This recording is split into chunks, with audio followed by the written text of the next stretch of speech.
Nouvelle vidéo avec le Tech Codé Facile et nous continuons cet épisode de formation dans le Computer Vision. Aujourd'hui, nous allons voir les traitements d'images, dépannage d'images. Vous pouvez avoir une image assez floue. Vous pouvez essayer de corriger l'image, corriger les imperfections sur l'image et tout, et tout, et tout.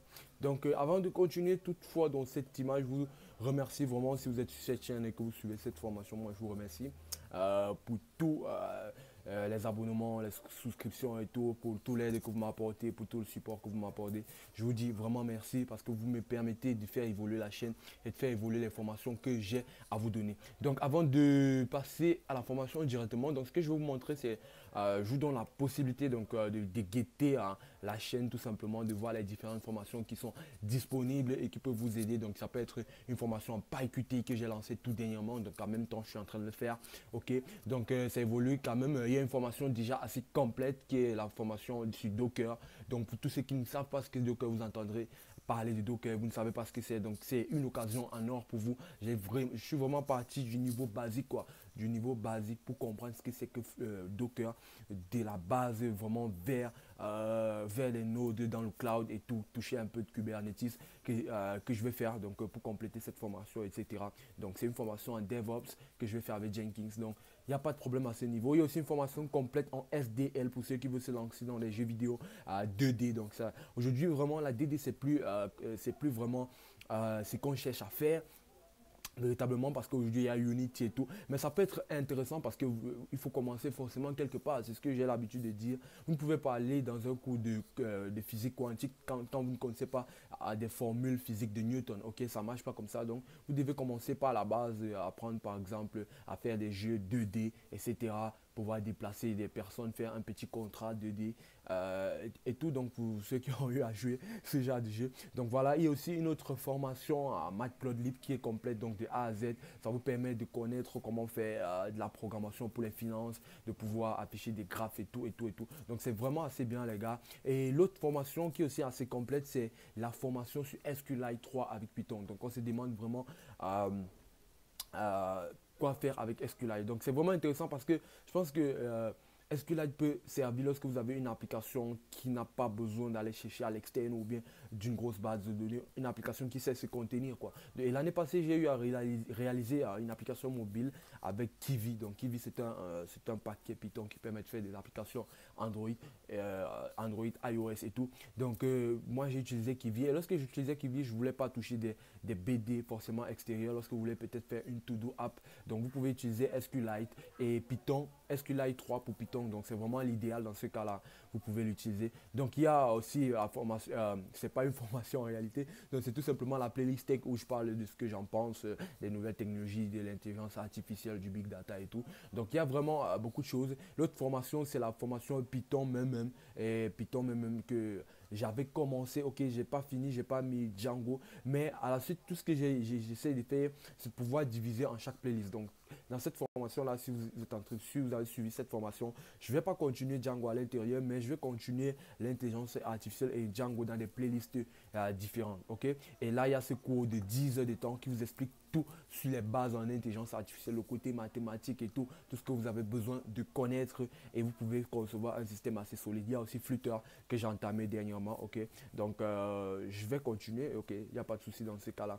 Donc, c'est tout simplement pour vous montrer des trucs qui sont disponibles sur la chaîne, les amis, que vous pouvez regarder. Donc là, ce sont mes success stories, les applications que j'ai pu faire et qui marchent, ok, qui sont open source, ok, c'est pas toutes les applications, ce que j'ai décidé de partager véritablement avec vous. Donc, pour commencer donc cette vidéo, je sais que vous n'êtes pas là pour ça. Donc, pour commencer cette vidéo, je vous dis d'aller chercher une image, ok, une image qui n'est pas vraiment assez lisible, comme la mienne que j'ai trouvée sur Google Images. Donc, par exemple, une image de livre, quoi, ça peut être ça peut être n'importe quoi, mais ce qui n'est pas assez lisible pour qu'on puisse opérer du traitement là-dessus pour pouvoir la rendre lisible. Donc, on va commencer véritablement comme ça. Et voilà, pour le faire, l'image que j'ai choisie, c'est ce book page. Donc tout simplement parce que c'est assez flou et ça a été pris dans le noir. Ok. Pour avoir accès à cette image, vous pouvez regarder le lien en GitHub et aller prendre la même image ou tout simplement choisir la vôtre. Donc vous voyez, c'est une image qui a été filmée dans le noir. C'est pas assez clair. Maintenant, qu'est-ce qu'on peut appliquer là-dessus? On peut appliquer des fonctions comme on avait appris la dernière fois pour pouvoir améliorer, n'est-ce pas, faire du traitement sur cette image. Donc la première fonction que nous pouvons apprendre tout simplement, c'est C'est par exemple cette fonction du threshold qu'on a appris la dernière fois, donc une fonction de dépannage et tout. Donc, et les fonctions de dépannage permettent de pouvoir combiner des couleurs, etc. pour pouvoir avoir quelque chose d'un petit peu,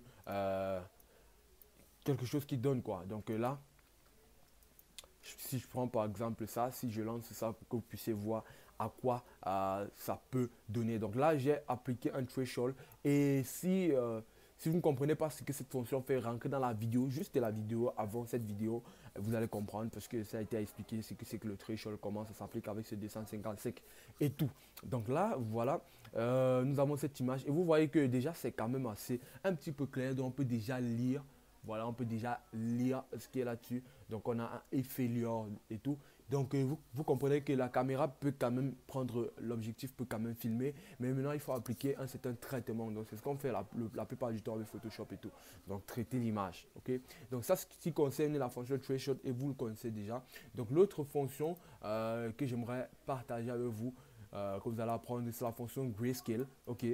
Donc là, c'est juste un listing de toutes les fonctions, même le grayscale, vous connaissez déjà, puisqu'on a eu plusieurs fois à l'utiliser, peut-être depuis la première vidéo de cette formation. Donc grayscale, c'est tout simplement pour transformer en niveau de gris votre image. Ok, vous avez là un petit peu du gris, mais ce n'est pas forcément serviable dans notre cas, puisque jusqu'ici, on n'arrive pas réellement à voir, à apercevoir les lettres et tout sur cette image. Ok. Donc, l'autre alternative serait d'utiliser une fonction, mais là, une fonction vraiment adaptative qui est une fonction gaussienne. Ok.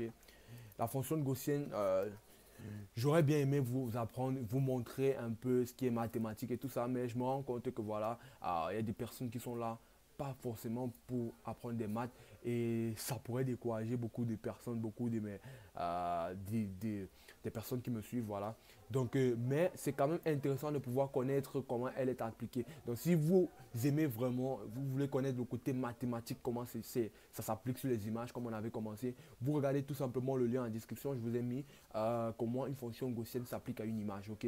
Et là, mais vous n'avez pas besoin de l'implémenter puisque OpenCV le fait déjà assez bien pour nous. Et vous pouvez voir que dans notre cas, la fonction gaussienne est vraiment la meilleure pour nous puisque elle va rendre notre image assez bien, ok, assez lisible. Donc moi je peux lire actuellement, c'est un peu plus mieux et très mieux même par rapport à la première image où ce flou là caché tout. Donc là, même si je zoome, si je lis pas assez bien, vous zoomez, vous pouvez apercevoir chaque lettre bien écrite, ok, avec tout le détail. Et cette fonction gaussienne va prendre en paramètre d'abord le grayscale, donc ce qu'on a vu tout à l'heure. Donc la dernière fonction que je vais vous montrer, c'est la fonction au-dessus. Donc vous inquiétez pas, c'est pas le nom d'un acteur japonais et tout, c'est pas des mangas quoi. Donc c'est une fonction tout à fait qui provient d'une combinaison. Vous allez combiner le trash binary et le trash au-dessous pour pouvoir obtenir cette fonction au-dessus. Donc et là vous voyez le résultat c'est pas très parfait du coup. Donc toutes ces fonctions s'adaptent à votre image en fonction du contexte, en fonction du contexte de ce que vous êtes en train de traiter, vous pouvez appliquer et ça donne. Donc moi ce que je vous dis, le challenge vraiment pour cet épisode, pour cette formation serait de dire, ok, ce que je vais faire, c'est créer par exemple une application avec PyQt ou Tkinter. Donc il y a la formation dans la playlist, vous pouvez vous apprendre comment faire une fonction PyQt, mettre quelques boutons, et les boutons vont, ces boutons vont être référencés par ces différentes fonctions originales, threshold, grid, fonction gaussienne ou au-dessus. Et là, lorsque vous avez par exemple ces trois boutons-là, vous permettez à l'utilisateur de charger une image. Et lorsqu'il appuie sur un bouton, vous modifiez l'image en fonction de ces différents paramètres au-dessus, gaussienne, grid, threshold et original. Donc tout simplement pour faire une petite application d'édition d'image, quoi. Je ne vous demande pas de faire tout Photoshop, mais je vous demande juste de pouvoir faire quelque chose avec PyQt, une petite palette de 5 fonctions là pour pouvoir modifier. Et ce sera intéressant de pouvoir avoir tout ça. Donc au fur et à mesure qu'on évolue, vous pouvez ajouter des boutons et ajouter ces différentes fonctions comme nous sommes en train de voir. Donc ça peut être intéressant. Et celui qui est en train de le faire, ce serait bien de me le montrer en commentaire ou tout simplement de partager le lien GitHub de ce qu'il est en train de faire avec nous. Ça permet de booster votre CV et de vous rendre fort aussi, quoi. Donc c'est un peu ça. Donc les amis, c'est tout pour cette vidéo. Je vous dis à la prochaine. Donc et merci vraiment pour tout le support, tous les abonnements et tous les likes que vous faites sur ma page. Ça me plaît vraiment et ça m'encourage à pouvoir me lever et à chercher de plus en plus de contenu intéressant pour vous faire, surtout dans le computer vision. Je vous dis bonne formation et tout. C'était